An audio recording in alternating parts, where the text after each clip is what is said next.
तो जो लोग ऐसे सोचते हैं कि हमने आज तक धर्म को पालन नहीं किया है, तो अभी हमारे पास बहुत कम समय बचा है, हमारी उम्र यहाँ यहाँ आ गई है, हम इस उम्र में आ गए हैं, तो कैसे धर्म को पालन करें?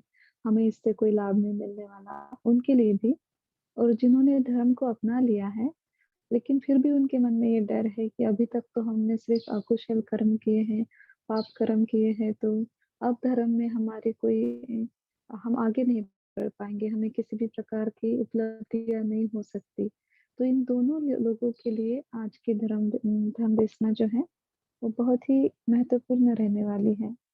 अगर आप उसको सही तरीके से पूरे श्रद्धायुक्त चित्त अगर सुनोगे, तो हो सकता है आपके जीवन में बहुत बदलाव आ जाए आज से। तो इसीलिए वर्षवास के पीरियड में हम ये धम्मदेशना आप सभी के लिए देने जा रहे हैं। आशा करते हैं कि इससे आपको बहुत लाभ मिलेगा। आज की धर्मदेशना जो है वो मध्यम निकाय के अंगुलीमाल सूत्र के ऊपर हम देने जा रहे हैं। अंगुलीमाल के बारे में बहुत सारी कहानियाँ, उनके बारे में आपने बहुत कुछ सुना होगा। लेकिन आज हम फिर से उसको दोहराने जा रहे हैं, डिटेल में बताने जा रहे हैं कि किस तरीके से अंगुलीमाल एक हत्यारा होके अरहंत फल को प्राप्त कर लेता है। तो उनको देख के हमें ये ऊर्जा मिले कि हमने तो उनके जितना पाप नहीं किया है और ना ही करेंगे। तो हमारे पास अभी भी मौका है कि हम कुशल धर्म पर आरूढ़ होके हम भी खुद का निर्वाण हासिल कर लें। तो इसलिए पाप कितना भी बड़ा क्यों ना हो, आज भी हमारे पास एक बचने का मौका है, हमारे पाप से बाहर निकलने का एक मौका है।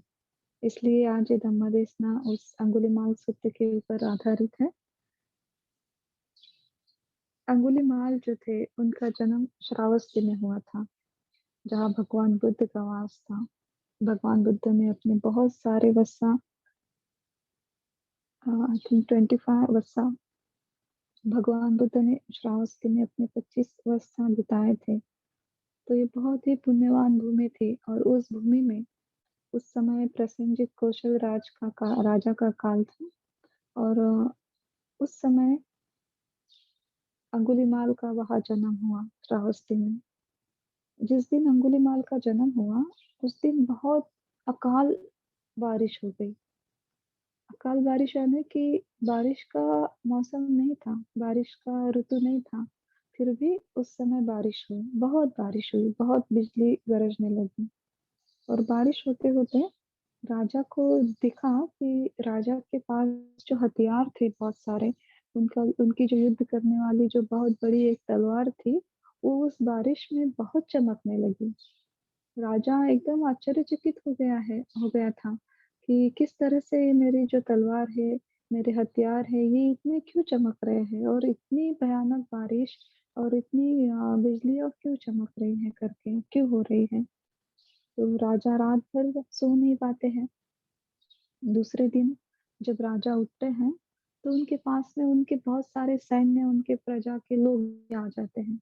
वो भी राजा से कहते हैं कि राजा, रात में जब बारिश हुई तो हमारे हथियार बहुत चमक रहे थे। उनमें से बहुत प्रकाश आ रहा था। ऐसा क्यों हुआ और ये ऐसे अकाल बारिश क्यों हो गई? तो किसी के पास में इसका जवाब नहीं था। बहुत लोग ऐसे और राजा और उनकी प्रजा भी बहुत सोच रहे थे कि ऐसा क्यों हुआ है? इसके पीछे क्या चेतावनी है प्रकृति की? तो राजा के राज दरबार में जो पुरोहित थे ब्राह्मण, तो राजा ने उनको बुलाया। उस समय ऐसी प्रथा थी कि अगर कुछ ऐसे घटनाएँ घटती थी या राजा को कुछ पूछना है, तो वो ब्राह्मणों को बुलाते थे, पुरोहित को और फिर उनसे सलाह लेते थे, उनसे चर्चा करते थे किसी घटना के बारे में और उस पर वो पुरोहित अपनी विद्या के साथ में जवाब देते थे, उसका निष्कर्ष निकालते थे। तो राजा ने उस समय भी वैसा ही किया। दूसरे दिन पुरोहित को बुलाया और पुरोहित को बुला के फिर उन्होंने पूछा कि ब्राह्मण, कल रात में जो अकाल बारिश हुई, तो उस समय हमारे हथियार बहुत चमक रहे थे। तो इसके पीछे क्या कारण हो सकता है? प्रकृति का क्या संकेत हो सकता है?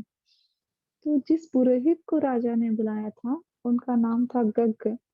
तो उन्हीं के घर में एक बालक जन्म लिए थे। तो पुरोहित जो ब्राह्मण थे उन्होंने उस बारिश में जब वो बच्चा जन्मा, और उनके घर में भी जितने हथियार थे वो भी बहुत चमके। तो उसी समय ब्राह्मण ने देखा था उस बालक का भविष्य, कि ये भविष्य में लोगों के लिए दुख का कारण बनेगा, ये लोगों को बहुत तकलीफ देगा। तो पुरोहित राजा से भी वो सच सच ही बोलते थे। तो राजा से भी बोलते हैं कि राजा साहब, हमारे घर में कल रात एक बालक ने जन्म लिया, एक पुत्र ने जन्म लिया, और हमने देखा है कि ये अकाल बारिश भी उसी के कारण हुई है। और हमारे जो हथियार चमक रहे हैं, आपके जो हथियार चमक रहे हैं, तो ये भी उस बालक के जन्म के कारण ही चमक रहे हैं। इसके पीछे यही कारण है कि ये जो पुत्र का लाभ हमें मिला है, ये पुत्र भविष्य में लोगों के दुख का कारण बनेगा। ये लोगों की हत्या करेगा, लोगों को दुख पहुंचाएगा। ये इसका भविष्य है। तो इसके ये लक्षण जो है वो बहुत अशुभ है, ये शुभ लक्षण वाला नहीं है, इसके लक्षण बहुत अशुभ हैं। और ये प्रकृति की ये चेतावनी है कि ये बालक आगे चल के हथियार को उठा के लोगों को तकलीफ देने वाला है करके। तो बहुत परेशानी के साथ में रोते-रोते वो पुरोहित अपनी सारी बातें राजा को बोलता है और बोलता है कि राजा साहब, आप ऐसा कीजिए कि इस पुत्र को अभी मार दीजिए, ताकि भविष्य में ये हमारे प्रजा के लिए, लोगों के लिए दुःख का कारण ना बने। तो राजा भी धर्म के मार्ग पर आरूढ़ होता है। तो राजा कहता है कि पुरोहित, अभी तो ये बच्चा बहुत छोटा है, उसको जन्मे अभी 1 दिन भी नहीं हुआ है, और हम इसको ऐसे कैसे मार दें? अभी तो इसने कुछ भी नहीं किया है। हम देखते हैं इसको धीरे-धीरे, जैसे-जैसे ये बड़ा होगा, अगर हमारे राज्य के ऊपर इसके कारण कोई अ, दुःख आता है या इसके कारण हमारे लोग दुखी हो जाते हैं, तो उस समय इसके बारे में हम सोचेंगे। लेकिन अब तो हम इस पुत्र को नहीं मार सकते, इस बालक को हम अभी नहीं मार सकते हैं। तो राजा उस पुरोहित की बात नहीं मानते और उस पुत्र को, जो अंगुलीमाल थे, जो बालक थे, उसको नहीं मारते हैं। और अच्छी तरह से बोलते हैं पुरोहित को कि जाके आप उस बच्चे को सँभालिए। जैसे-जैसे वो बड़ा होगा तो उस समय हम उसके बारे में सोचेंगे। अभी हम इसके बारे में कोई निर्णय नहीं ले सकते, क्योंकि अभी तो इसने कोई पाप किया भी नहीं है। तो वो पुरोहित वहाँ से चले जाते हैं। तो पुरोहित उनका नाम ही रख देते हैं अहिंसक। अहिंसक यानी हिंसा न करने वाला इंसान। तो उनका नाम रख देते हैं अहिंसक। और हमेशा उनको जैसे-जैसे अहिंसक बड़े होते हैं, उनको यही सीख मिलती है कि किसी की हत्या नहीं करना, झूठ नहीं बोलना है, व्यभिचार नहीं करना है। पूरे शील उनको सिखाए जाते हैं, धर्म सिखाया जाता है, अच्छे कर्म सिखाए जाते हैं। और अहिंसक भी इतने अच्छे होते हैं कि वो सारी चीज़ें बहुत आसानी से सीख जाते हैं और धर्म के मार्ग पे वो जन्म से ही आरूढ़ रहते हैं। अपने से कोई हत्या नहीं करते, कभी चोरी नहीं करते, झूठ नहीं बोलते, व्यभिचार नहीं करते। तो उनमें सारे सत्पुरुष की लक्षणें उसमें पैदा होती हैं अहिंसक में। तो पुरोहित भी आश्चर्यचकित होते हैं कि अरे! मैंने तो देखा है, मैंने तो जाना है कि ये तो भविष्य में लोगों के दुःख का कारण बनेगा, लोगों की हत्या करेगा। लेकिन जब हम इसको धर्म सिखा रहे हैं, ये तो धर्म के मार्ग पे निपुण होते जा रहा है, बहुत ही आगे बढ़ रहा है, तो वो कुछ समझ नहीं पाता। लेकिन उस पुरोहित के चित्त में हमेशा ये डर बैठा रहता है, क्योंकि वो जानता है कि इसके जन्म के कारण कैसे हथियार चमक रहे थे, और कैसे अकाल बारिश हुई थी। तो इस सच को भी वो जानता है, लेकिन अपना पुत्र होता है तो वो कुछ कर नहीं पाता, सिर्फ़ उसको देखता है अहिंसक को, और उसको अच्छा ही सिखाया जाता है। तो जैसे ही अहिंसक बड़े हो जाते हैं, तो ये डर के मारे ये पुरोहित क्या करते हैं कि उसको अच्छी जगह पे शिक्षा के लिए भेजना चाहते हैं, कि ताकि वो वहाँ जाके और धर्म के मार्ग पर निपुण होते जाएँ, अच्छा बने। तो उनको एक तक्षशिला, जो उस समय भी तक्षशिला नाम का एक बहुत बड़ा एक शिक्षा का केंद्र था। उस तक्षशिला में राजा के लड़के, ब्राह्मणों के लड़के, लड़कियाँ, मतलब उनके वारिस सीखने के लिए जाते थे। तो तक्षशिला में इस अहिंसक को भेजा जाता है, आचार्य के पास में सीखने के लिए। तो ताकि ये भविष्य में और कुछ गलत काम ना करें, उनको अच्छी सीख मिले। तो तो जब अहिंसक तक्षशिला में जाते हैं, तो वो आचार्य के भी बहुत प्रिय हो जाते हैं। क्यों? क्योंकि आचार्य जो है उनके उनके जो गुरु रहते हैं, उनको जो-जो बातें सिखाते हैं, तो अहिंसक बहुत आसानी के साथ में सीख जाते हैं। और जो भी कर्म बताए जाते हैं अच्छा कर्म करने के लिए तो अहिंसकशील में भी बहुत परिपूर्ण होते हैं, ध्यान में भी परिपूर्ण होते हैं, ध्यान करते हैं, शील का पालन करते हैं, कभी भी दुर्व्यवहार नहीं करते हैं और स्वभाव से भी बहुत विनम्र होते हैं। इसके चलते वो आचार्य के भी बहुत प्रिय हो जाते हैं, उनके गुरु के भी प्रिय हो जाते हैं। तो गुरु भी उनको उनके तरफ बहुत उनका लगाव बढ़ जाता है। कुछ भी काम रहे वो अहिंसक को बोलते, कुछ भी चर्चा करनी हो तो वो अहिंसक के साथ करते, कुछ भी अच्छाइयों के बारे में बोलना हो तो अहिंसक का उदाहरण देते, शील के बारे में बोलना हो तो अहिंसक का उदाहरण देते, उनके बारे में बोलते। तो जब अहिंसक के बारे में ऐसी स्तुति होती, उनके बारे में ऐसी प्रशंसा होती, तो बाकी के जो लोग थे, राजा के लड़के थे या दूसरे पुरोहित के लड़के थे, उनमें उनके प्रति अहिंसक के प्रति बहुत द्वेष बढ़ जाता है, ईर्ष्या बढ़ जाती है। कि ये एक ब्राह्मण का लड़का होके एक राजा के लड़के से भी आगे निकल जा रहा है। अपने आचार्य भी उसी से इतना लगाव रखते हैं, प्यार करते हैं, उससे इतनी बातें करते हैं, अपने परिवार की तरह उसको रखते हैं। तो वो सारे जो बाकी के विद्यार्थी थे उस तक्षशिला में पढ़ने वाले उनके आश्रम में सीखने वाले, वो ऐसे देखते कभी ना कभी कुछ ना कुछ ऐसे गलत परिस्थितियों को उत्पन्न करते कि उसमें अहिंसक फँस जाए या कुछ अहिंसक के हाथों कुछ गलती हो जाए ताकि आचार्य उनको डाँटे, कुछ गलत शब्द में बोले। इस तरह से वो राजा के लड़के सारे अहिंसक के पीठ पीछे ऐसे काम करते हैं। लेकिन अहिंसक किसी के बीच में नहीं फँसते हैं। वो हमेशा कुशल कर्म पे ही आरूढ़ होते हैं। तो राजा के लड़के हो जाते हैं कि हम कुछ भी करें अहिंसक हमारे किसी भी जाल में नहीं फँसता है। तो वो एक दाँव रखते हैं कि हम ऐसा करते हैं कि हम आचार्य जी को ही कुछ गलत बता देते हैं अहिंसक के बारे में।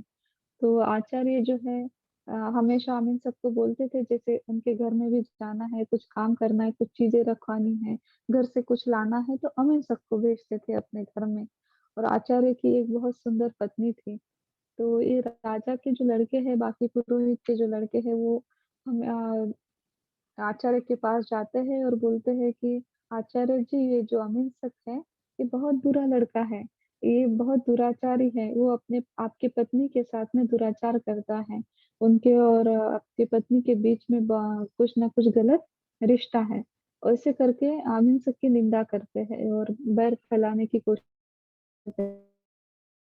तो आचार्य जो है वो अहिंसक पर बहुत विश्वास करते हैं, वो उनकी बात नहीं मानते।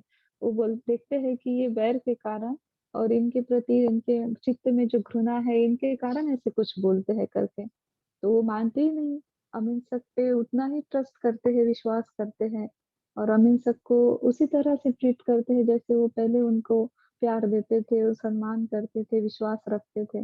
लेकिन वो जो राजकुमार थे और वो देखते हैं कि आचार्य तो उनकी बात मान नहीं रहे हैं, तो आचार्य के साथ में दूसरे जो गुरुवर्य लोग होते हैं, वो उनके पास जाते हैं और उनको ये सारी चीज़ें बताते हैं कि आचार्य हमारी बात नहीं मान रहे हैं, लेकिन आपकी बात ज़रूर मानेंगे। अहिंसक जो है उनकी पत्नी के साथ में दुराचार करता है। तो दूसरे आचार्य लोग जो होते हैं उस आश्रम के वो अहिंसक के गुरु के पास जाते हैं और उनको बोलते हैं कि देखिए अहिंसक जो है जिस पर आप इतना ट्रस्ट करते हो, विश्वास रखते हो, वो अच्छा लड़का नहीं है। वो आपकी पत्नी के साथ में बहुत दुराचार करता है, वो दुश्शील लड़का है। तो आचार्य के मन में वो बात बैठ जाती है कि अरे अब तक तो सिर्फ आश्रम के ये हमारे शिष्य हमसे ये बात बोल रहे थे, लेकिन अब तो ये आचार्य भी हमसे ये बात बोल रहे हैं। ज़रूर इसके कुछ पीछे कुछ कारण होगा। तो उसके मन में वो जो पाप है वो बैठ जाता है। तो जैसे वो घर जाता है तो देखता है अपनी पत्नी की तरफ, तो पत्नी जो भी काम करती है उसमें वो फिर क्योंकि उसके चित्त में पाप बैठा है तो वो उसी नज़र से उसको देखता है। जब भी उसकी पत्नी को कुछ काम बोले या उसकी पत्नी कुछ लेट हो जाए उससे कुछ काम करने में देरी हो जाए, तो उसको वही लगता है कि ये हमसे अच्छा व्यवहार नहीं कर रही है। पत्नी में वो बुराइयाँ ढूँढना शुरू करता है और उसको वो वही दिखता है। वो देखता है कि उसकी पत्नी के बर्ताव में बहुत बदल आ गया है। वो उसकी बात नहीं मानती है उसकी आज्ञा का पालन नहीं करती है। तो क्यों नहीं करती? क्योंकि वो अहिंसक के साथ में उसका गलत रिश्ता है। उसके कारण वो अब हमारी बात नहीं मानती है, हमारी आज्ञा का पालन नहीं करती है। इस तरह से वो आचार्य सोचने लगते हैं। तो इसका उपाय क्या करें? तो आचार्य जो थे तो वो तो हमें सबको मार नहीं सकते थे, ना ही अपनी पत्नी के बारे में लोगों में प्रचार मतलब खराब प्रचार-प्रसार नहीं कर सकते थे कि अहिंसक को आश्रम से निकाल दें। तो उनके घरवाले पूछेंगे कि क्यों अहिंसक को निकाल दिए हैं? मारेंगे तो अहिंसक पूछेंगे कि क्यों हमें मार रहे हो? कुछ बोलेंगे तो लोगों के बीच में ये बात फैल जाएगी कि मेरे पत्नी के साथ में इसका गलत रिश्ता है। तो आचार्य एक बुद्धि लड़ाते हुए बोलते हैं अहिंसक को बुला के कि अहिंसक, हमने आप आज तक आपको बहुत ज्ञान दिया है, बहुत सिखाया है, तो इसके लिए आपको हमें एक गुरु दक्षिणा देनी पड़ेगी। तो क्या गुरु दक्षिणा देनी पड़ेगी? तो अहिंसक पूछते हैं, तो बोलते हैं कि हमें एक गुरु दक्षिणा चाहिए कि आप 1000 लोगों की उँगलियों को काट के हमें दीजिए। यही आपकी गुरु दक्षिणा होगी और इससे ही आपकी शील परफेक्ट है या नहीं, हमने आपको सिखाया वो सीख पूरी तरह से पूर्ण हुई या नहीं, उससे ही पता चलेगा। हम सब बहुत आश्चर्यचकित हो जाते हैं कि हमारे आचार्य हमें ये क्या बता रहे हैं कि लोगों की उँगलियाँ काट दो। लेकिन वो बहुत आज्ञाधारी होते हैं। आज्ञाधारी होने के कारण वो अपने आचार्य की बात को मानते हैं और बोलते हैं कि ठीक है आचार्य, अगर आपको लगता है कि आपने जो हमें शिक्षा दी है, वो अगर 1000 उँगलियों को देने से ही पूर्ण होगी, तो हम आपको वो दे देंगे करके। तो अमीर सर वहाँ से निकल जाते हैं। हाँ, तो जब अमीन सब जंगल में जाते हैं, उंगलियों को तोड़ने के लिए, लोगों की हत्या करने के लिए, तो जाते ही अमीन सब खुद में बहुत बदलाव देखते हैं। खुद में ऐसा बदलाव देखते हैं कि उनमें बहुत ताकत आ गई है, बहुत शक्तिशाली वो है करके। तो ये क्यों होता है कि अमीन सक में बहुत शक्ति होती है। वो किसी भी चलते हुए हिरन को मतलब ऐसे दौड़ते हुए हिरन को मार सकते थे। 10 हाथियों को एक साथ मार सकते थे। चलते हुए रथ को वो रुकवा सकते थे। इतनी ताकत थी अहिंसक में। तो ये ताकत इसलिए थी क्योंकि अहिंसक ने अपने अपने बहुत सारे पिछले जन्म में बुद्ध की सेवा की थी, पच्चीक बुद्ध की सेवा की थी, अरहंतों की सेवा की थी। बहुत बार उन्होंने 1-2 बार उनके पूर्व जीवन में पच्चीक बुद्ध की बहुत सेवा की थी। उनको मृत्यु शय से बाहर निकाला था। तो इस तरह से वो पुण्य के कारण बुद्ध के सेवा के पुण्य के कारण, पच्चीक बुद्ध की पुण्य के कारण, सेवा के पुण्य के कारण और अरहंत की सेवा के पुण्य के कारण उनको ये बल प्राप्त होता है कि वो चलते हुए हाथी को भी मार दे। वो 10 हाथियों को एक साथ मार दे, उनको रोक सके, चलते रथ को वो रोक पाए। इतनी ताकत उनमें थी। तो जब जंगल में गए और जंगल में जाने के बाद में वो लोगों को मारने लगे, उनकी उँगलियों को काटने लगे। तो लोग ग्रुप के साथ में जब आते इनके डर के कारण और जंगल से जब लोग गुजरते, तो ग्रुप साथ में गुजरते ताकि ये डाकू जो है उनको मारे ना और उनकी हत्या ना करे। तो फिर भी कितने भी झुंड में लोग क्यों ना आए, अंगुलीमाल सबको एक साथ मार देते और उनकी उँगलियों काट के कहीं छुपा देते कि जब ये उँगलियाँ 1000 हो जाएगी, तो मैं उसको अपने गुरु के पास में लेके जाऊँगा करके। तो कुछ समय बाद वो देखते हैं कि तो कुछ उँगलियाँ उसमें से गायब जा रही थी, कुछ उँगलियाँ सड़ रही थी, तो कुछ उँगलियाँ कुछ पक्षी खा जाते थे और जंगल के कुछ पक्षी उस उँगलियों को उठा के लेके जाते थे और अपना भोजन बनाते थे। तो ये बहुत फिर वो अंगुलीमाल सोच में पड़ गई कि अरे! मैं तो हत्या कर रहा हूँ, उँगलियों को काट रहा हूँ, लेकिन ये उँगलियाँ लोग लेके जा मतलब पशु-पक्षी लेके जा रहे हैं, कुछ उँगलियाँ सड़ रही हैं, तो मैं कैसे इसको 1000 करके अपने गुरुजी तक पहुँचाऊँ करके। तो फिर अंगुलीमाल सोचते हैं कि मैं इसको ऐसे करता हूँ कि उँगलियों की माला बना के अपने गले में पहनता हूँ, ताकि ये उँगलियाँ मेरे साथ रहे और सुरक्षित रहे और जब 1000 हो जाएगी तब मैं मेरे आचार्य को उसको दान में दूँगा। तो उस दिन से अंगुलीमाल क्या करते हैं कि उसको तोड़ के गले में माला बना के पहनते हैं। तो जैसे ही लोग देखते हैं कि अंगुलीमाल के गले में माला है, तो लोगों में प्रचार-प्रसार हो जाता है और लोग उनका नाम रख देते हैं अंगुलीमाल। इस तरह से अंगुलीमाल का जो अहिंसक का नाम अंगुलीमाल हो जाता है। लोग बहुत भयभीत होते हैं उनसे, बहुत भयभीत और कोई भी जिस एरिया में अंगुलीमाल रहते हैं, उस एरिया में जाते भी नहीं हैं, बहुत डरते हैं उनसे। तो ये अंगुलीमाल के बारे में सारे राज्य में वो बात फैलती है कि इस तरह का एक लड़का है, जो डाकू बन गया वो ना ही चोरी करता है, ना व्यभिचार करता है, ना लोगों के संपत्ति को हानि पहुँचाता है, लेकिन वो लोगों को मार के उनकी उँगलियों की माला बना के पहनता है। तो ये बात पूरी तरह फैल जाती है। ये फैलते-फैलते ये बात उनकी माता तक पहुँच जाती है, जिनका नाम था मंतिका। तो उनके पास ये बात पहुँच जाती है कि आमिर सकी वो लड़का है, जो अंगुलीमाल बना है। तो वो माँ होती है, उसके चित्त में उसके पुत्र के प्रति बहुत प्यार आता है, बहुत आसक्ति होती है, अटैचमेंट होती है। तो माँ सोचती है कि अरे! मेरा लड़का तो बहुत शीलवान था, ये ऐसा दुराचारी कैसे बन गया? मैंने तो इसको शिक्षा के लिए भेजा था, ये ऐसे कैसे करने लगा? तो माँ सोचती है कि मैं ही जाके अंगुलीमाल से मिलती हूँ और उससे पूछती हूँ कि कैसे तू ऐसे अहिंसक से अंगुलीमाल बन गया और क्यों तू लोगों की हत्या कर रहा है?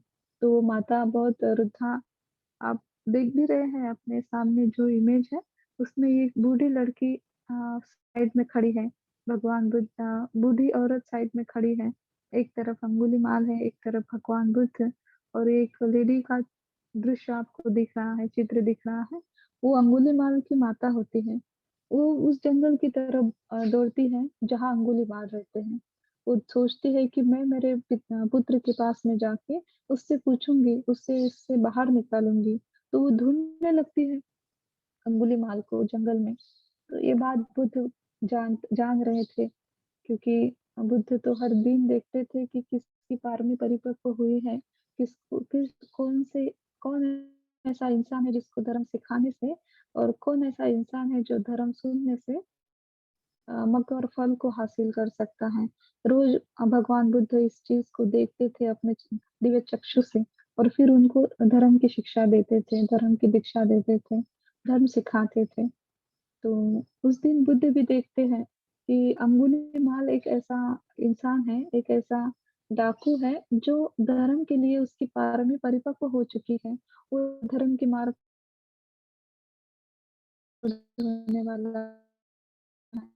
तो हम बुद्ध लेकिन तो देखते हैं वहाँ की तरफ जा रहे हैं जंगल में और उस समय अंगुलीमाल के 999 लोगों की हत्या वो कर चुका है। 999 लोगों की हत्या वो कर चुका है, उँगलियों को अपने गले में पहन चुका है, सिर्फ़ एक उँगली की ज़रूरत है। और वो लोगों को काटते उसके चित्त में लोगों के प्रति बहुत क्रोध बढ़ जाता है। उसके चित्त में कुछ भी मैत्री और करुणा नहीं रहती अंगुलीमाल के। भगवान बुद्ध देखते हैं कि अगर इसकी माँ इस तक पहुँच जाए, तो ये अपनी माँ की भी उँगली काट देगा और माँ की भी हत्या कर देगा। उसकी उँगली को काट वो अपना जो वचन है अपने आचार्य को दिया हुआ, उसको परिपूर्ण करेगा। 1000 उँगलियों की माला इसकी कंप्लीट हो जाएगी। तो बुद्ध देखते हैं कि अगर अंगुलीमाल ने अपनी माँ की हत्या कर दी, तो फिर उसको कोई नहीं बचा पाएगा और उस बल अभी उसके जो पुण्य है, सारे पुण्य बल उसके खत्म हो जाएँगे। उसकी पारमी पूरी तरह से नष्ट हो जाएगी और वो नरक में चला जाएगा और कभी वो फिर अच्छे मार्ग पे नहीं आ पाएगा। अरहंत फल का उसको बहुत कल्पों तक इंतज़ार करना पड़ेगा। इसीलिए बुद्ध देखते हैं कि नहीं मैं इसकी माँ तक इस तक नहीं पहुँचने दूँगा, उससे पहले मैं अंगुलीमाल को अपने धर्म के शरण में ले लूँगा करके। तो बुद्ध उस जंगल की तरफ जाते हैं जहाँ अंगुलीमाल होते हैं। तो जब बुद्ध निकलते हैं उस गाँव से, तो सारे लोग बुद्ध को रोकते हैं कि भगवान आप उस रास्ते पे मत जाइए, वो जिस तरफ अंगुलीमाल रहते हैं, वो आपको भी मार देंगे, आपकी भी हत्या करेंगे, आपकी भी उँगली काट देंगे, तो आप उस रास्ते पे मत जाइए। तो बुद्ध तो देखते हैं कि नहीं अंगुलीमाल की पारमी जो है वो परिपूर्ण हो चुकी है। तो बुद्ध देखते हैं कि मैं इसको अब अनंत अनंतरीय पाप मैं उसको करने नहीं दूँगा। अनंतरीय पाप यानी इसमें 5 प्रकार के अकुशल आते हैं, जिसको महापाप कहा जाता है। तो अगर कोई इंसान इस 5 प्रकार के अकुशल कर्म को करता है, तो वो कभी भी धर्म के पास नहीं आ सकता। बहुत अब जो कल्पों तक उसको निरय में रहना पड़ता है, दुर्गति में जाना पड़ता है और बहुत वेदनाओं से बहुत दुखी जीवन उसको व्यतीत करना पड़ता है। तो वो कौन से पाप हैं कि अगर कोई माँ की हत्या करे, कोई पिता की हत्या करे, कोई अरहंत की हत्या करे, कोई संघ में फूट डाले या फिर भगवान बुद्ध के शरीर से कोई खून बहाए, तो ये महापाप में आता है, अनंतरीय अकुशल कर्म में आता है। ये 5 अकुशल कर्म करने से इंसान धर्म से बहुत दूर चला जाता है, उसको धर्म की प्राप्ति नहीं होती और ना ही मनोवर फल मिलता है।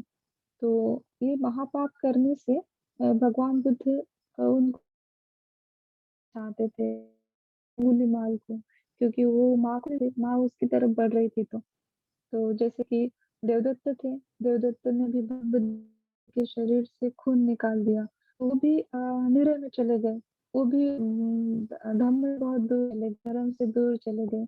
अब उनको धम्म की शरण बहुत कल्पों तक नहीं मिलेगी। तो इस तरह बुद्ध देखते हैं कि अगर ये माँ को मार देगा अंगुलीमाल, तो ये भी बहुत कल्पों तक दुःख में रहेगा। लेकिन इसकी पारमित तो बुद्ध और पच्चीबुद्ध और अरहंत की सेवा करने के कारण अभी भी उसकी पुण्य फल बाकी है। अभी तक इस माँ की, पिता की, अरहंत की या नहीं है, बुद्ध के शरीर से इसमें खून नहीं है, तो इसका पुण्य अभी भी जीवित है और ये पुण्य इसका धर्म के मार्ग पे आने के लिए काफ़ी है, ये बुद्ध देखते हैं। तो बुद्ध लोगों की बात नहीं मानते और उसी जंगल में चले जाते हैं, जहाँ अंगुलीमाल होते हैं। तो अंगुलीमाल जब ये श्रमण जो है मतलब सम्मा संबुद्ध अकेले ही उस जंगल में जाते हैं, तो अंगुलीमाल देखते हैं कि ये अकेले श्रमण एक चीवरधारी व्यक्ति जंगल की तरफ आ रहे हैं। तो अंगुलीमाल आश्चर्यचकित हो जाता है कि ये अकेला इंसान क्यों जंगल में आ रहा है, लोग तो झुंड में इस जंगल में आते हैं मेरे डर के कारण, लेकिन ये अकेला श्रमण क्यों इस जंगल में आ रहा है करके। तो वो देखता है अंगुलीमाल कि अरे हाँ, मुझे एक ही उंगली की जरूरत है, मेरे तो पूरे अभी 1000 उंगलियां हो जाएगी, इसी कारण लगता है कि ये अकेला रहा है, अब मुझे इसी की उंगली की जरूरत है। और अंगुलीमाल बुद्ध की तरफ उनको मारने के लिए दौड़ते हैं।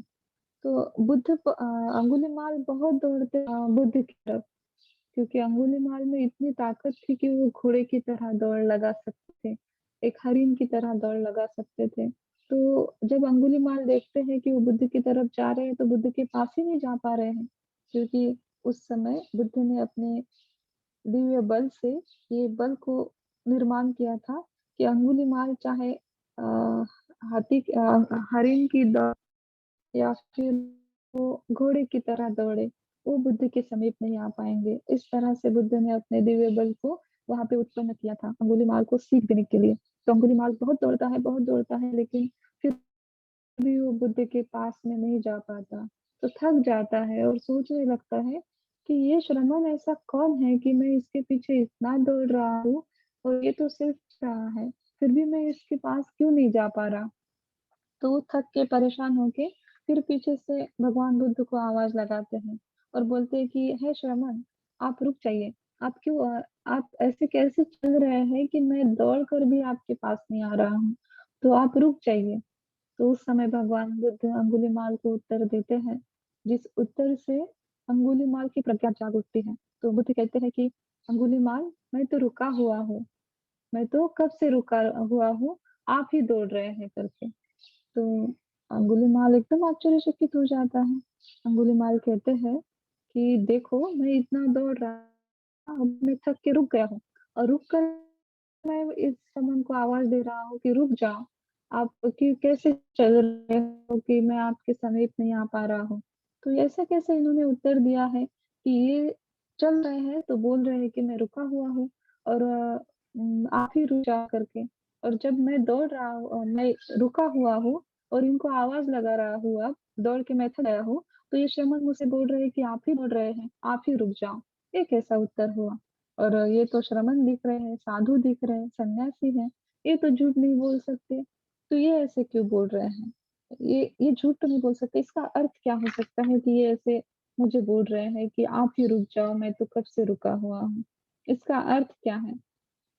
तो जब बुद्ध बुद्ध से ये पूछते हैं, तो बुद्ध एक बहुत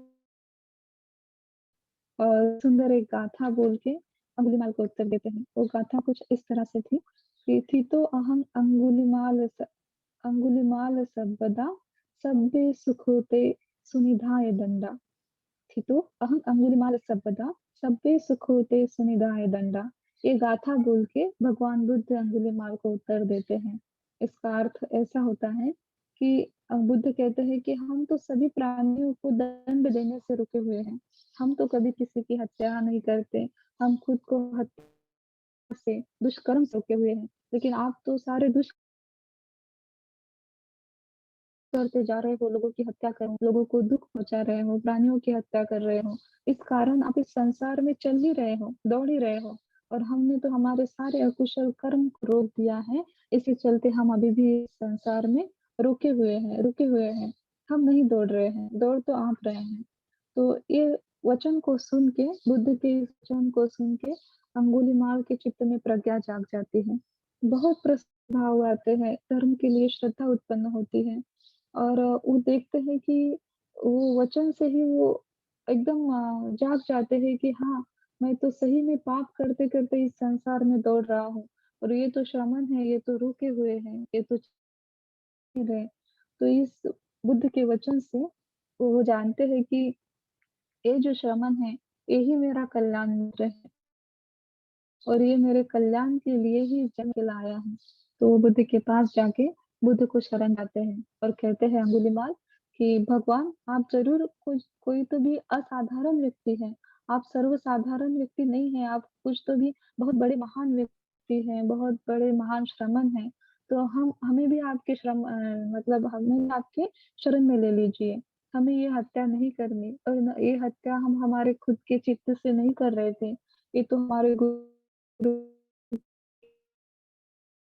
आज्ञा थी, इसके कारण हम इस हत्या को हमें छोड़ा।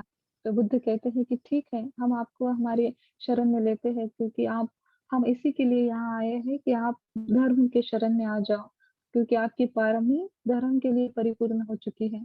चाहे आपने आज आज तक जितने भी पाप कर्म किए हों, लेकिन आप इस पाप कर्म को अच्छे मार्ग पे आके धो सकते हो और अच्छा जीवन आप व्यतीत कर सकते हो।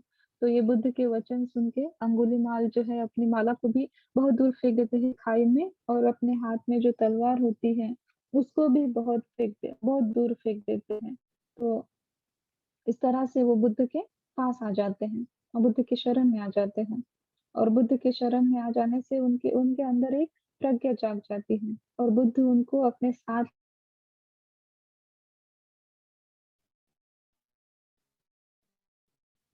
चले जाते हैं।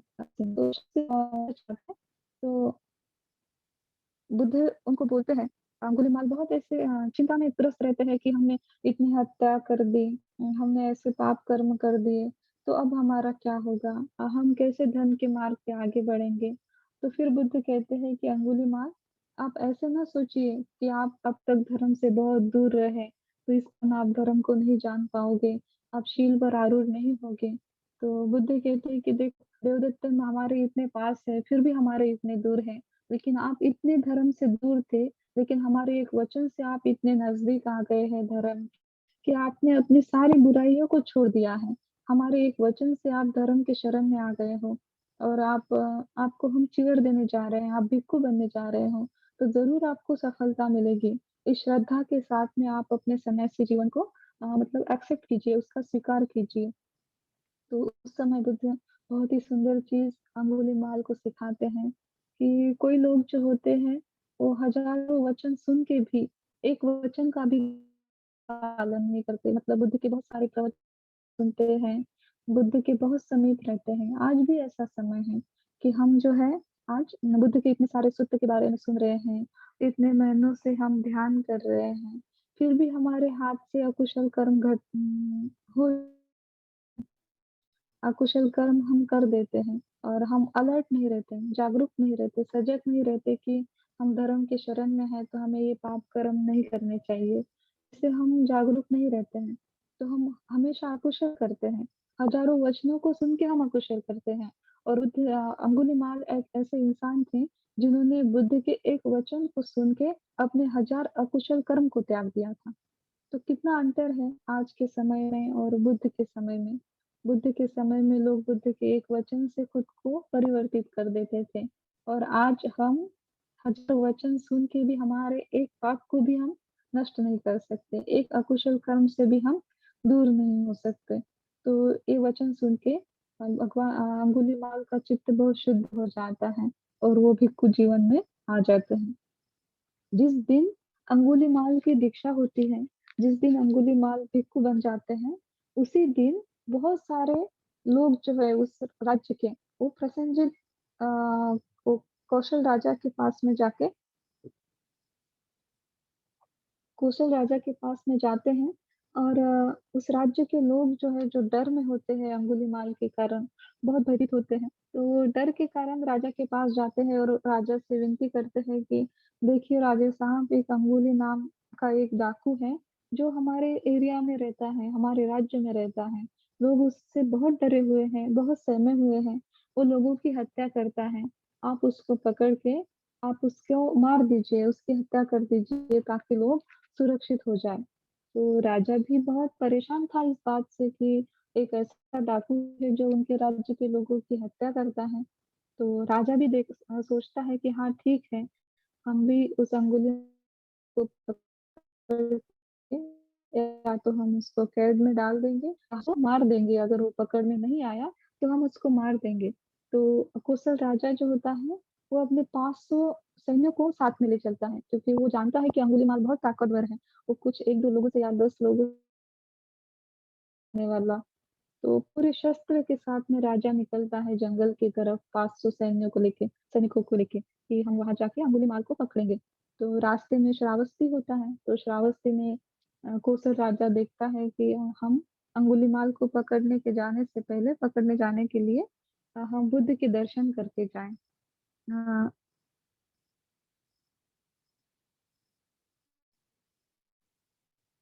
बुद्ध के दर्शन के लिए वो सोचते हैं कि बुद्ध के दर्शन करके हम अंगुलीमाल को पकड़ने के लिए जाएं। तो कौशल राजा जो है वो भगवान बुद्ध के पास में जाते हैं, उनको दर्शन लेते हैं, उनके शरण में जाते हैं। जैसे ही अभिवादन करते हैं भगवान बुद्ध को, तो भगवान बुद्ध देखते हैं कि राजा अपने शस्त्रों के साथ में और अपने सैनिकों के साथ में कहीं जा रहा है। तो भगवान बुद्ध कौशल राजा से पूछते हैं कि कहीं युद्ध होने जा रहा है क्या राजे? आप कहाँ जा रहे हैं करके? तो राजा कहता है कि भगवान, हम कहीं युद्ध पे नहीं जा रहे हैं, ना ही हम किसी राज्य पर आक्रमण के लिए जा रहे हैं। हम तो एक अंगुलीमाल नामक एक डाकू है, उसको पकड़ने के लिए जा रहे हैं इतने सैन्यों के साथ में, क्योंकि वो बहुत शक्तिशाली है। वो लोगों को बहुत परेशान कर रहा है, लोगों की उंगलियां काट रहा है, उनको मार रहा है। तो लोग बहुत डर में हैं मेरे राज्य के। तो इसीलिए हम अंगुलीमाल को जंगल में ढूंढने के लिए जा रहे हैं और उनको पकड़ने के लिए जा रहे हैं। तो भगवान बुद्ध स्मित हास्य करते हैं और राजा से पूछते हैं कि राजा, अगर मान लो कि अंगुलीमाल भगवान बुद्ध के शरण में आ जाए और धर्म के शरण में आ जाए और हमारे संघ में वो भिक्षु बने, तो तब आप क्या करोगे? तो कौशल राजा कहते हैं कि भगवान, अगर वो आपके शरण में आ जाए, धर्म के शरण में आ जाए और अगर वो भिक्षु संघ में शामिल हो जाए, भिक्षु बन जाए, हम तो उनकी प्रशंसा ही करेंगे। उनके लिए हम सारी सुख-सुविधाओं का यहाँ पे निर्माण करेंगे, उनके उनका आदर करेंगे, उनका सत्कार करेंगे। लेकिन भगवान भगवान से कौशल राजा कहते हैं कि भगवान, ऐसा तो होने वाला नहीं है, वो बहुत क्रूर हैं। बहुत दुराचारी है, वो हत्यारा है, तो इस कारण तो वो कभी भी धर्म की शरण में नहीं आ सकता। जिस समय और बुद्ध अंगुलीमाल के बारे में ऐसी बातें कर रहे थे, उस समय अंगुलीमाल चिवर पहन के भगवान बुद्ध के समीप ही बैठे हुए थे। तो भगवान बुद्ध कौशल राजा से कहते हैं कि देखिए, आपके समीप जो भिक्षु बैठे हैं, वही अंगुलीमाल है। तो उनको देख के राजा जो है कौशल राजा, वो आश्चर्यचकित हो जाते हैं। उनका यकीन ही नहीं उनकी आँखों पे बैठता है कि यही अंगुलीमाल है जो इतना शीलवान दिख रहा है, इतना धम्म में आरूढ़ दिख रहा है, इतना सदाशील वाला व्यक्ति दिख रहा है। तो ऐसे कैसे हो सकता है कि अंगुलीमाल अचानक से भिक्षु बन गए और भगवान बुद्ध के शरण में आ गए? इतना क्रूर व्यक्ति कैसे बुद्ध के धर्म के शरण में आ सकता है? तो उनको यकीन नहीं होता राजा को। तो राजा उनसे पूछते हैं कि आप ही अंगुलीमाल हैं? तो राजा कहते हैं अंगुलीमाल कहते हैं कि जी राजा, हम ही अंगुलीमाल हैं। फिर भी उनको यकीन नहीं होता है कि यही अंगुलीमाल है करके। तो वो कन्फर्म करने के लिए अंगुलीमाल से पूछते हैं कि आपके माँ-पिताजी का नाम क्या है? तो माँ पिताजी का नाम जब पूछते हैं तो अंगुलीमाल कहते हैं कि मेरे पिता का नाम गंग और मेरी माता का नाम मंतिका है। तो ये सुन के वो बहुत आश्चर्यचकित हो जाते हैं राजा, और उनका विश्वास हो जाता है कि हाँ, यही अंगुलीमाल है। तो फिर वो उनको शरण चले जाते हैं और भगवान बुद्ध से कहते हैं कि भगवान, हम तो अंगुलीमाल को पकड़ने के लिए 500 सैनिकों को लेके जा रहे थे। इतने हथियारों हथियारों के साथ में जा रहे थे। तो जो काम हमारे हथियार ना कर पाए, वो काम आपके वचन ने कर दिया। तो आप कितने बलवान हैं, आपके धर्म में कितनी ताकत है। सही में आपका धर्म जो है वो बहुत बलवान है, जो इतने क्रूर से क्रूर हत्यारे को भी आपके एक वचन ने धर्म के शरण में ला दिया। तो इस तरह से राजा जो है भगवान बुद्ध को वंदन करते हैं, भगवान बुद्ध की प्रशंसा करते हैं, उनके धर्म की प्रशंसा करते हैं। तो अ, अंगुलीमाल इस तरह से भगवान बुद्ध की शरण में जाते हैं। लेकिन अंगुलीमाल जब भगवान बुद्ध की शरण में जाते हैं, उनको बहुत सारे फल भी प्राप्त होते हैं, ध्यान में भी बहुत आगे चल जाते हैं। लेकिन अंगुलीमाल जब भी राज्य में पिंडपात के लिए जाते, भिक्षाटन के लिए जाते, तो लोग उनको पत्थर मारते हैं। लोग उनको मतलब बहुत क्रोध के साथ में और अंगुलीमाल को पीड़ा देते, कष्ट पहुँचाते।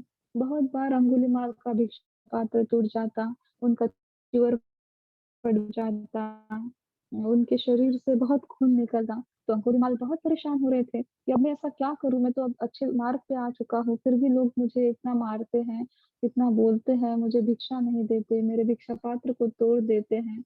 तो बहुत बार अंगुलीमाल ये दुःख में रहता है, पीड़ा सहता है।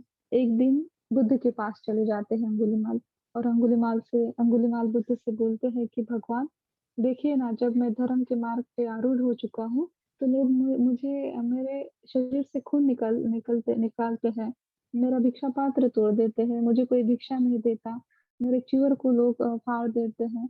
तो बुद्ध मुस्कुराते हुए कहते हैं कि अंगुलीमाल, ये जो शिक्षा है आपके पाप कर्म की, ये तो बहुत अल्प शिक्षा है, लेकिन आप जो इससे वो जो फल आप प्राप्त करोगे, वो फल अमाप है।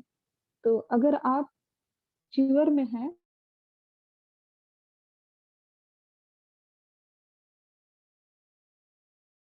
इस शरीर से इतना खून निकल रहा है, एक शुद्धता इस तरह से आप मुक्त हो जाओगे।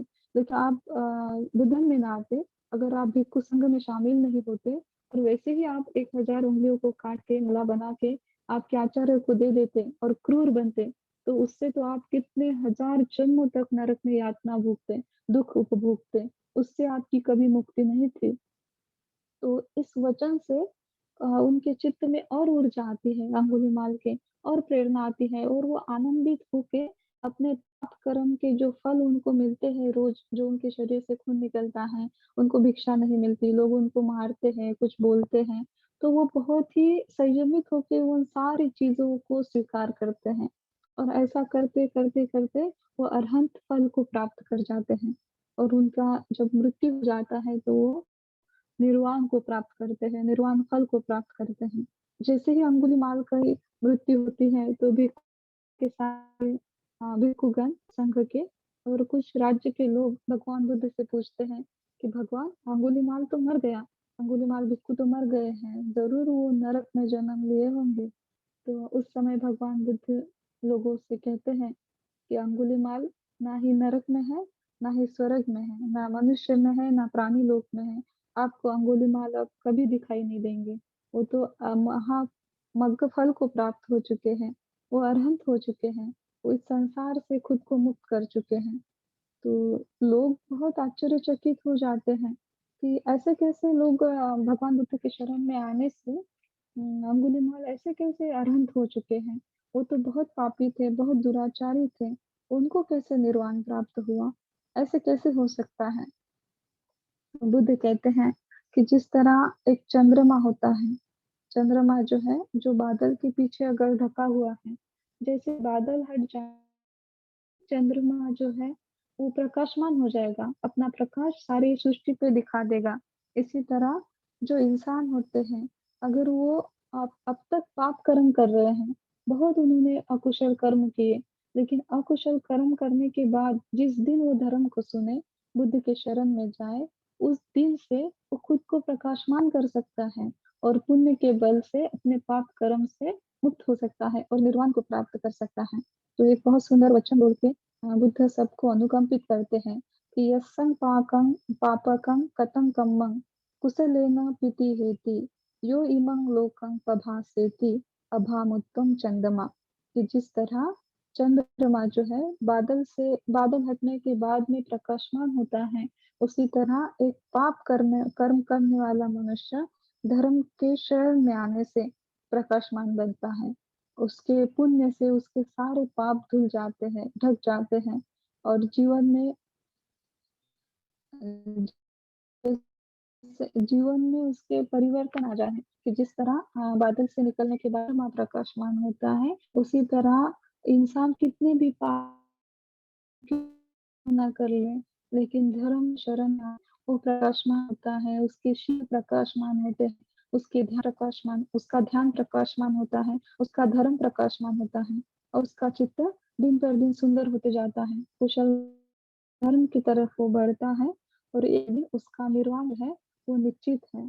तो इसीलिए आप सभी भी ये ध्यान दीजिए कि चाहे आज तक हमसे कितने भी पाप कर्म क्यों हुए हैं, कितने भी अकुशल हमने क्यों न किए हो, लेकिन आज से भी हमारे पास सुंदर एक मौका है कि हम धर्म के शरण में चले जाएं और सारे कर्म से खुद को मुक्त कर लें और अपने चित्त को सुंदर बना के धर्म के मार्ग पर आरूढ़ करें। इस तरह से ये अंगुलीमाल सूत्र जो है वो बहुत ही लाभदायक है हम सभी के लिए। हम भी यही मंगल कामना करते हैं कि इस सूत्र के वचन से हम भी अपने जीवन में एक नया परिवर्तन लाएं। आप जो भी लोग इस धम्म को सुन रहे हैं, उन सभी लोगों के चित्त में धम्म प्रकाशमान बने। आज तक हम लोगों ने जितने भी अकुशल कर्म किए हैं, उसको पीछे छोड़ जिस तरह एक चंद्रमा बादल हटने के बाद प्रकाशमान होता है, उसी तरह हमारे जीवन से पाप कर्म का अंधकार कर धर्म के प्रकाश से हम भी प्रकाशमान बने और हम भी हमारे कुशल कर्म से, हमारे कुशल धर्म से निर्वाण की तरफ बढ़े। साधु साधु साधु।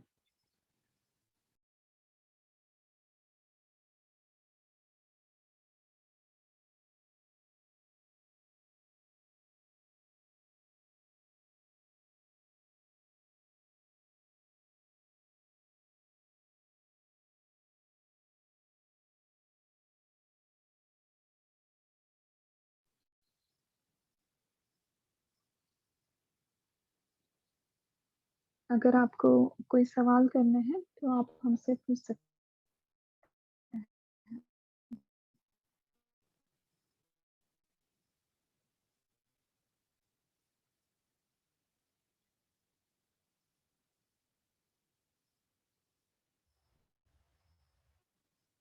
आप अपना हैंड रेस करके अपना सवाल कीजिए। ये संग्राम सर विचार। नमो बुद्धाय। जय भीम मैम। हेलो। जय भीम सर। हाँ जय भीम आप सर विचारा। ये धम्मदेशना अप्रतिम ही बहुत सारे धम्मदेशना में से अपना कुशल कर्म के बारे में अपने जो धम्म बताया है वो बहुत ही सटीक और प्रमाणबद्ध, जिससे सबको लाभ हो सकता है और लाभ उठाने का सब प्रयास करेंगे। जी मेरा धन्यवाद। मेरा क्वेश्चन यही था कि मैं गए 3 महीने से मेडिटेशन कर रहा हूँ, लेकिन शुरू में थोड़ा तकलीफ हो रही थी, लेकिन बाद में अभी क्या हो रहा है, आधा घंटा 1 घंटा जब बैठने लगे ना तो पैर में थोड़ा ये आना, शरीर में थोड़ा बोले तो जो पीठ है उसमें दर्द होना, ये प्रॉब्लम शुरू होता है। तो उससे मैं बहुत कोशिश कर रहा हूँ क्या ये नहीं होना चाहिए, मैं बार लेकिन वो बढ़ते ही जा रहा है मैम, तो उसको क्या करना अच्छा पड़ेगा? देखिए सर, जैसे कि एक साधक साधना करता है, तो जब वो साधना करता है तो बहुत सारे विकार उत्पन्न हो जाते हैं क्योंकि हम हमारे चित्त को क्लीन कर रहे होते हैं, स्वच्छ कर रहे होते हैं ना। उसको साफ कर रहे होते हैं। तो जैसे-जैसे साधक एक अपनी साधना में आगे बढ़ते जाता है, तो अगर मान लीजिए कि उससे जीवन में बहुत सारी बाधाएँ आ रहे हैं, वो शारीरिक हो, मानसिक हो, आर्थिक हो या सामाजिक हो, अगर उसके ध्यान के लिए कुछ बाधाएँ उत्पन्न हो रही हैं, बहुत ज़्यादा बाधाएँ उत्पन्न हो रही हैं, तो समझ लीजिए कि अपना ध्यान प्रगति की तरफ है, क्योंकि अपना चित्त नहीं चाहता कि वो कुशल बने। अपने जो अकुशल कर्म हैं वो नहीं चाहते कि हम इस संसार से थोड़ा अलग हो जाएँ और हम कुशल कर्म की तरफ बढ़े या हम किसी ध्यान में किसी अच्छे पोज़ीशन पे चले जाएँ, अच्छी सफलता हासिल करें।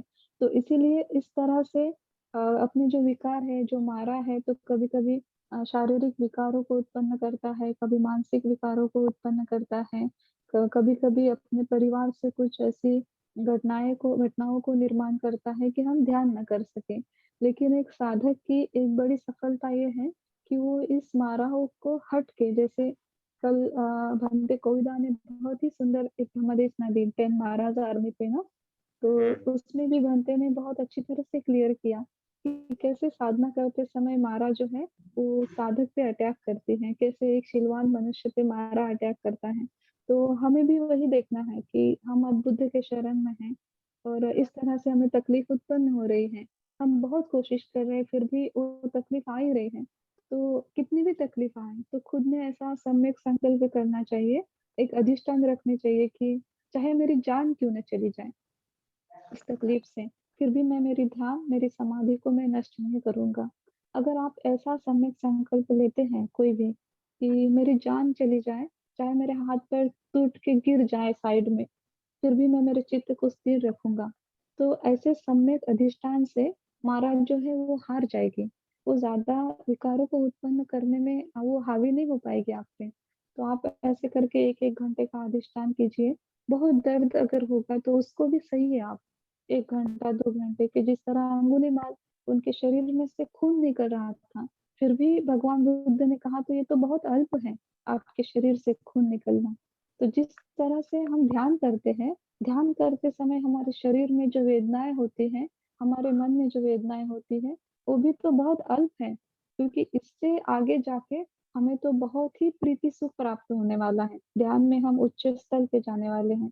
तो उस सुख के आगे ये वेदनाएँ जो है, ये दुःख है, ये बहुत ही अल्प हैं। इसको जान के हमें उस तरफ बढ़ना चाहिए। हुँ। नहीं आसन में कोई आसन लगाने में कोई दिक्कत होती है समझो सही ढंग से नहीं लगाया तो इसीलिए पीठ में दर्द होता है क्या?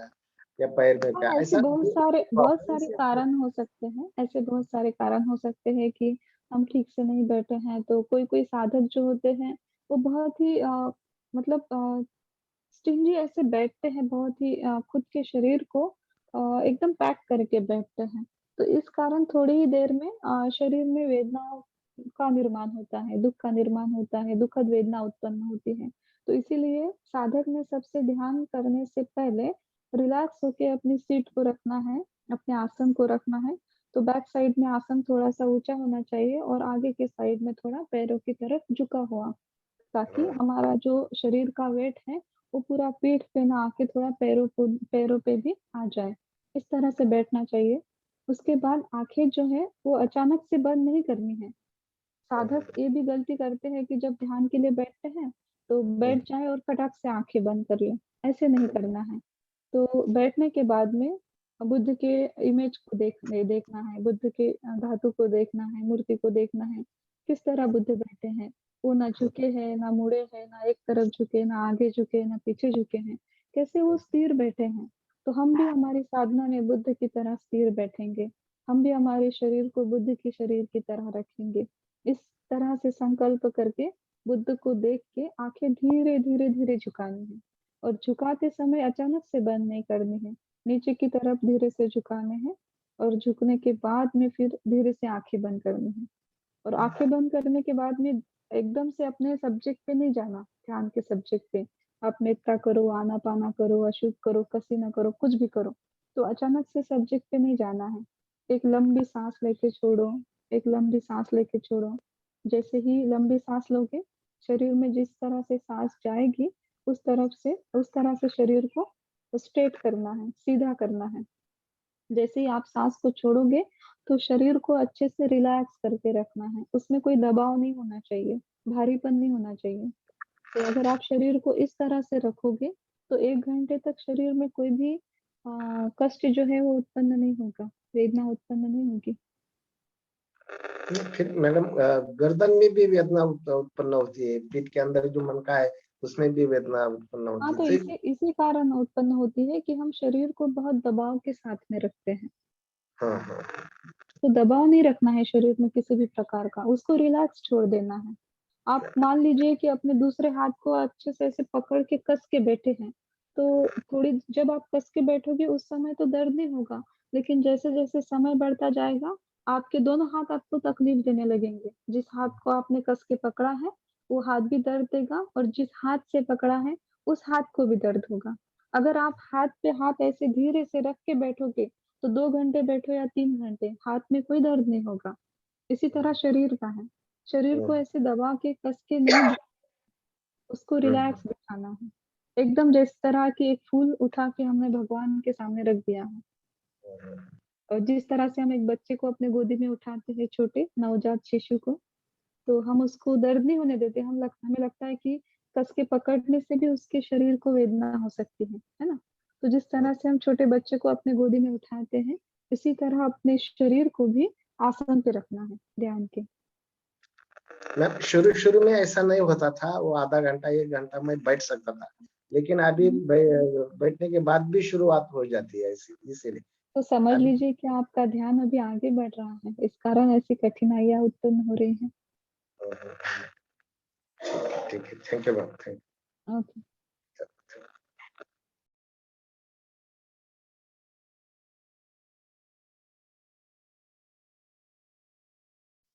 और कोई सवाल है?